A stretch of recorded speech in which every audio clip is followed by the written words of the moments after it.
Bonjour à tous, nous voici réunis pour une nouvelle vidéo d'Encordé. Comme vous le savez, le mois d'octobre est le mois du rosaire. Ah, le rosaire.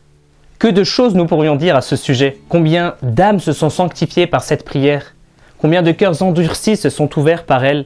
Et combien de miracles ont été opérés par elle. Les mots du « Je vous salue Marie » résonnent dans nos cœurs avec beaucoup de douceur et de joie. Et justement, nous allons nous arrêter aujourd'hui sur 3 petits mots de cette prière. Sainte Marie, Mère de Dieu, Mère de Dieu.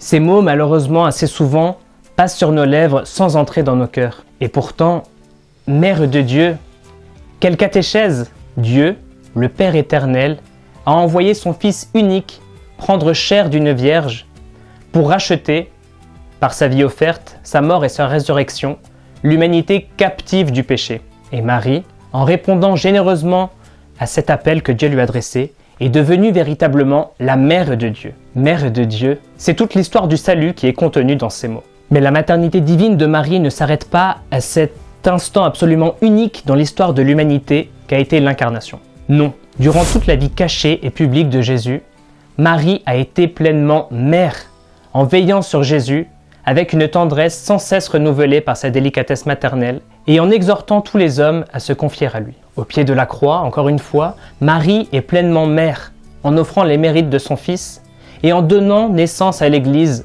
dans un enfantement dont la douleur n'eut d'égal que la générosité. Et cet enfantement douloureux s'est poursuivi durant les nombreuses années que la Sainte Vierge a passées sur la terre après la résurrection de son Fils, dans un martyre de solitude absolument admirable. C'est la raison pour laquelle Saint Jean-Paul II n'a pas hésité à écrire que sa maternité dans l'économie de la grâce se poursuit sans interruption jusqu'à la fin des temps. Et nous, dans tout ça alors, nous avons lu, il y a quelques jours à la messe, l'évangile dans lequel la mère, les frères et les sœurs de Jésus cherchent à lui parler, mais sans y parvenir tant la foule est importante. Jésus, l'apprenant, a ces paroles qui ont pour nous, pauvres pécheurs, une saveur exquise. Qui sont ma mère, mes frères et mes sœurs? Voici ma mère, mes frères et mes sœurs. Car quiconque fait la volonté de Dieu est pour moi une mère, une sœur, un frère. Nous rendons-nous compte de l'honneur et de la responsabilité que Jésus nous adresse? Nous avons la possibilité d'être pour Jésus une mère, une sœur, un frère. Comment? En faisant la volonté de Dieu. Alors, ayons de grands désirs et Dieu nous exaucera en grand. Bon mois d'octobre et encordé.